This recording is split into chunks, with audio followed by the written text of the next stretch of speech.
নমস্কার বন্ধুরা, ভালো থাকুন, সুস্থ থাকুন, সঙ্গে রাখুন টেকটামি ত্রেশমাকে।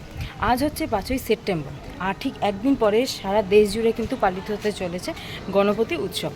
এবং বেশ কিছু জায়গায় আজকে থেকেই কিন্তু গণপতি উৎসবের শুভ সূচনা ঘটে গেছে। ঠিক সেরকম আমাদের বেলঘরিয়াতেও কিন্তু আজকে থেকে গণপতি উৎসবের শুভ সূচনা হচ্ছে। আর আজকে আপনাদের সেখানেই নিয়ে যাব। প্রত্যেক বছর গণপতি উৎসবের সিরিজটা শুরু করি ঠিক ওখানকার গণেশ ঠাকুরকে দর্শন করিয়ে। এবারও কিন্তু সেটা ব্যতীত হচ্ছে না, আগেই কিন্তু যাচ্ছি ওখানে। কোথায় যাচ্ছি সেটা একবার আপনারা তাহলে একটু গেস করে নিন। আর এই ব্লগটাকে শুরু করার আগে আমি হলাম রেশমা, আর আপনারা দেখছেন আমার channel tech time with Reshma. তাহলে চলুন, জয় গণেশ বলে গণপতি উৎসবের শুভ সূচনা আর গণপতি এই ব্লগটার শুভ সূচনা করা যাক। আপাতত ডেস্টিনেশনে গিয়ে আবার আপনাদের সাথে কথা হচ্ছে। তাহলে চলুন, গণপতি বাপ্পা মৌরিয়া, মঙ্গল মুক্তি মৌরিয়া। আমার বাড়ির থেকে যে প্রথম ডেস্টিনেশন, সেখানে যাওয়ার পথেই বেশ কিছু কুমোরটুলি পড়ে। তো তখনও দেখলাম সেখানে গণেশ ঠাকুরের শেষ তুলির টান চলছে সাজানোর। আর এই গণেশ ঠাকুরটা দেখুন কি সুন্দর, মাথায় সবুজ পাগড়ি, গায়ে নীল রঙের চাদর আর ধুতিটা লাল, একদম কালারফুল। তাই একবার না দাঁড়িয়ে পারলাম না, দেখে নিলাম মন ভরে গণেশ ঠাকুরকে, কারণ কালকেই তো রওনা দেবে মণ্ডপের পথে। এই যে আমার আপনাদের দুজনেরই ডেস্টিনেশন, মানে গণেশ পুজো 2024 ব্লগের প্রথম ডেস্টিনেশন বেলঘরিয়া ইউথ ক্লাব, যেটা বেলঘরিয়া স্টেশন থেকে 1 নম্বর প্ল্যাটফর্মে নেমেই এই বড় ঠাকুরটা হয়। ওনাদের এবার 3য় বর্ষ। প্রত্যেক বছর ওনারা কিন্তু এই রাস্তাটা এত সুন্দর আলো দিয়ে সাজান।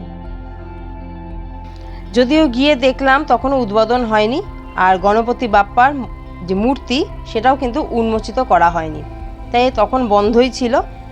আর কিছুক্ষণ বসলাম, বসার পর শুরু হলো সমস্ত গণ্যমান্য ব্যক্তিদের সম্বর্ধনা। আর এই যে ইনি যিনি বলছেন, ইনি কিন্তু আমার শিক্ষক ডক্টর অশোক মিশ্র স্যার।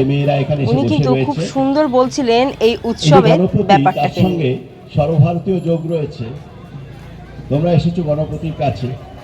আমাদের কাছে যিনি আছেন তিনি হচ্ছেন গণেশ, বাংলার বাড়িতে তিনি হচ্ছেন গণেশ, আর গণপতি সর্বভারতীয় ক্ষেত্রে রয়েছে। ফাইনালি সমস্ত গণ্যমান্য ব্যক্তিদের সম্বর্ধনা জ্ঞাপনের পর সেই মাহেন্দ্রক্ষণ, হ্যাঁ, এবার প্যান্ডেল উদ্বোধন হবে আর গণপতি বাপ্পার যে মূর্তি তা উন্মোচিত হবে। তাই আর কিছুটা সময় অপেক্ষা।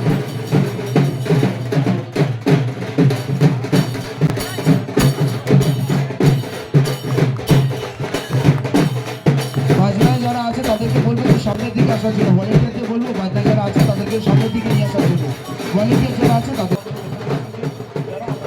বেশ কিছুক্ষণ অপেক্ষা করার পর ফাইনালি উন্মোচিত হলো এই বছর 2024 বেলঘরিয়া ইউথ ক্লাবের গণপতি বাপ্পার মূর্তি, মানে আমাদের কাছে ঘরের ছেলে গণেশ ঠাকুর, তার মূর্তি উন্মোচন হলো। আর সত্যি কথা, প্রথম যখন পর্দাটা খুললো, ডেকোরেশনের সঙ্গে ঠাকুরের যে কম্বিনেশনটা করেছে এত অপূর্ব লাগছিল। এই যে ভিউটা, এটা কিন্তু আমার মণ্ডপের বাইরে থেকে তোলা, তাতেই এত সুন্দর লাগছিল। ভেতরে খুব তখন ভিড় ছিল, যেহেতু কিছু সেলিব্রিটি গেস্ট এসেছিলো, তাই তখন ভেতরে যাওয়া যাচ্ছিল না। ভেতরটা একটু ফাঁকা হওয়ার পর তারপর আমি গেছিলাম খুব ভালোভাবে ঠাকুর দর্শন করতে।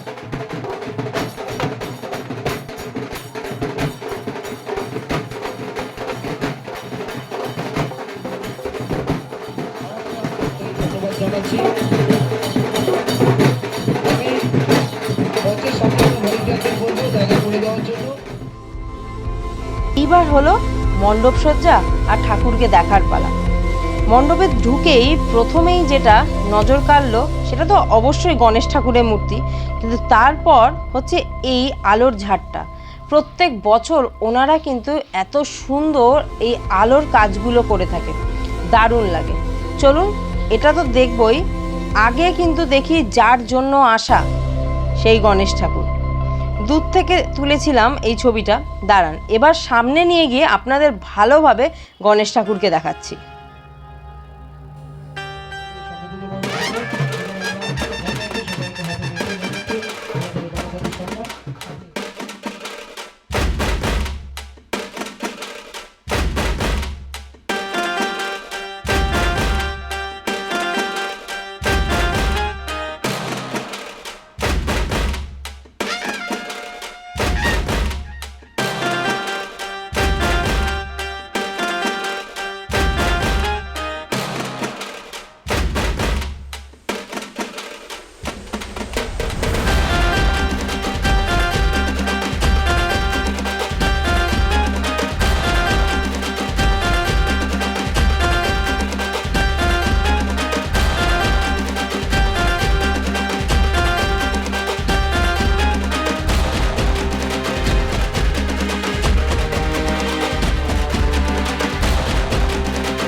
যে সুন্দর ছোট্ট গণেশ ঠাকুরটা দেখছেন, এই গণেশ ঠাকুরেরই কিন্তু পুজো হবে। আর ওটা হচ্ছে মেন বড় গণেশ ঠাকুর, কিন্তু পুজো হবে এই গণেশ ঠাকুরের। সত্যি অসাধারণ।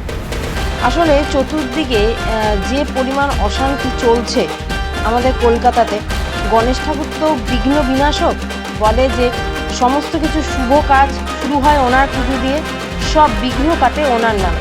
এই ঠাকুরের কাছে সত্যি প্রার্থনা, গণেশ ঠাকুর কিছুদিন পর তোমার মাই আসবে পুজোতে। আসলে কিছুদিন পরই হচ্ছে আমাদের বাঙালিদের সর্বশ্রেষ্ঠ উৎসব দুর্গাপুজো। তাই তার আগে এই সমস্ত অশান্তি দূর করো, তোমার বিঘ্ন বিনাশক নামটাকে সার্থক করো, যাতে সব অশান্তি দূর করে আবার সেই পুরানো আনন্দের বাতাবরণ আমাদের শহরে নেমে আসে।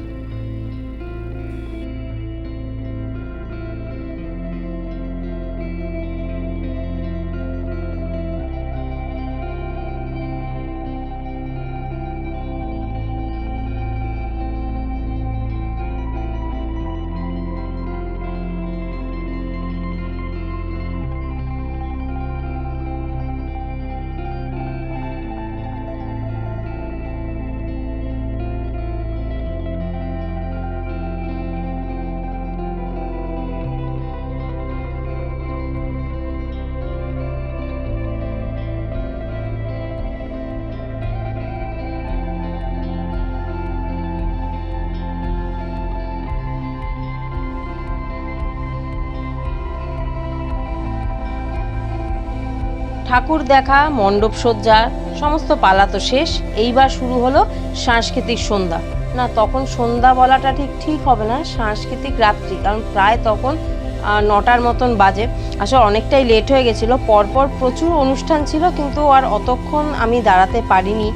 বেশ কিছু পারফরমেন্স দেখে তারপর আমাকে কিন্তু বাড়ির পথে হাঁটা দিতে হয়েছিল। তো আপনাদের জন্য রইল পারফরমেন্সে কিছু ঝলক। গানগুলো দিতে পারলাম না, কারণ ওই যে এক কপিরাইটের সমস্যা, তাই যেটুকুনি পারলাম কিছু পারফরমেন্স আপনাদের সাথে শেয়ার করার চেষ্টা করলাম।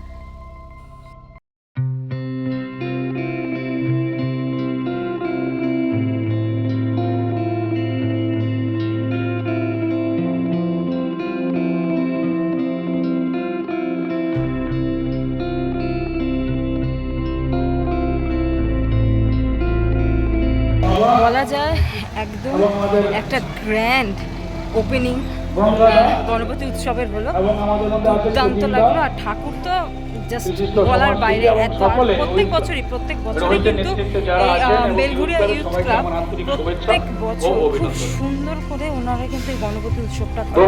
এরপর বহু অনুষ্ঠান আছে, সবে তো উদ্বোধন হলো, পুজো তো 7 তারিখে। তাহলে পরবর্তী গণেশ পুজোর সিরিজ দেখার জন্য কিন্তু আমার ব্লগে থাকতে হবে। আর ব্লগটা ভালো লেগে থাকলে লাইক, শেয়ার, কমেন্টস, আর হ্যাঁ, চ্যানেলটাকে একটু সাবস্ক্রাইব করে দেবেন প্লিজ। তাহলে আজকে মতো ব্লগটাকে এখানে শেষ করছি। ভালো থাকুন, সুস্থ থাকুন, সঙ্গে রাখুন টেক টাইম। আবারও হাজির হচ্ছে গণেশ পুজো আরও একটা নতুন সিরিজ।